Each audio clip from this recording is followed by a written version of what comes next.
Hello, I'm jashykins, and welcome to yet another synopsis and sneak peek for the Eternal Heart.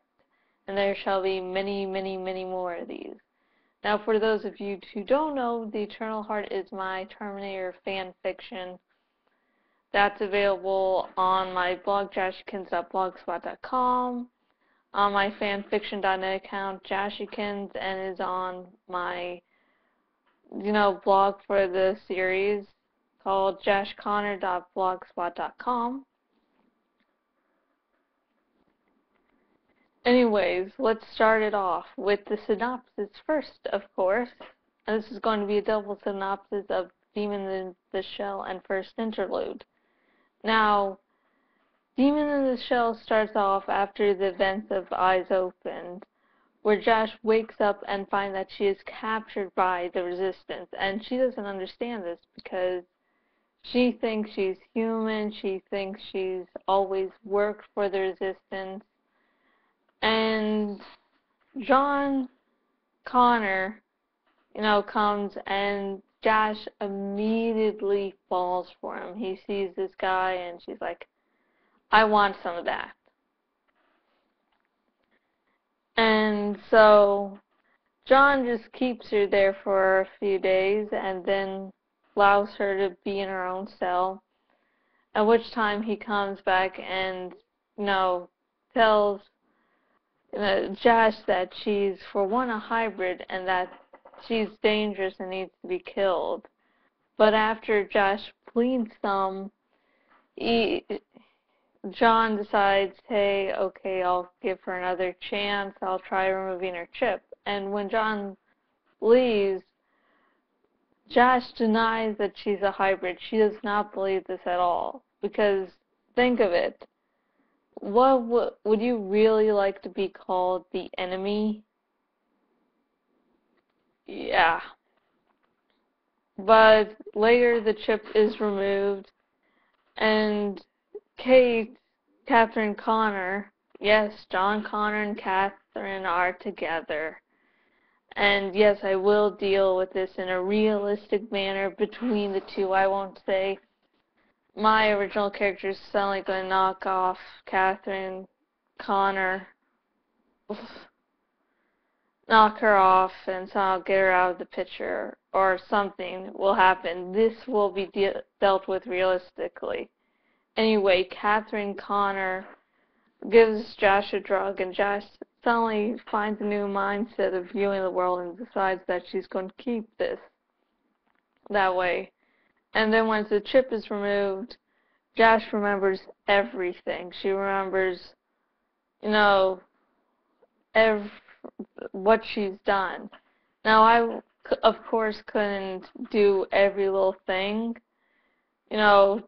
say what really happened, but I give at least the important points. Now, about her mind view of the world, I did that because I roleplay her, and that's much closer to how she actually is in the roleplay. And I had some complaints from a fellow roleplayer that Josh wasn't really acting Joshy.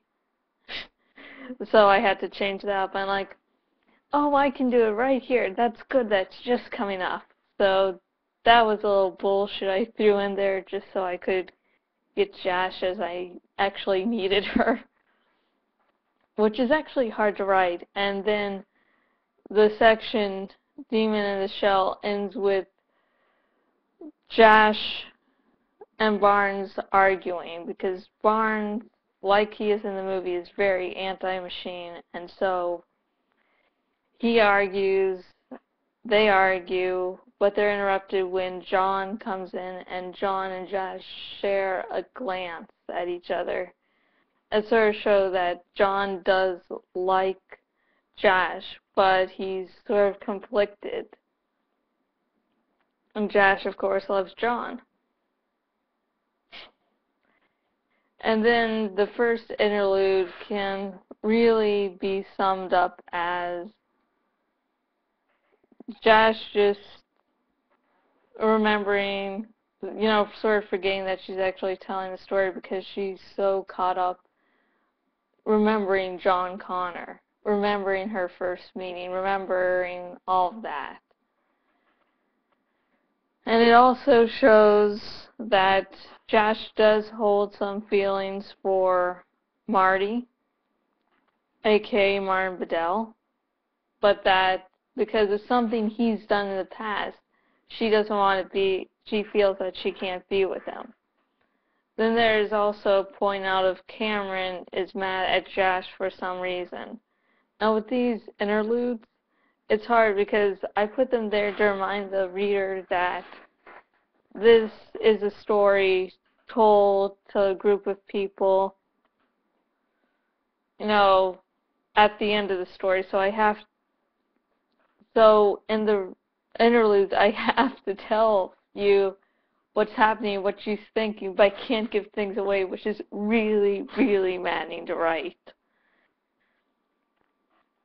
So yeah. I'm sorry, that was really crappy synopsis right there. I stumbled. It actually took a few takes this time. And finally, the sneak peek. Dun dun dun. Drum roll, please, as I get to finding where I put it. The next section of the Eternal Heart is called New Recruit. And this, of course, to the fact that Josh is actually a new recruit of the Resistance.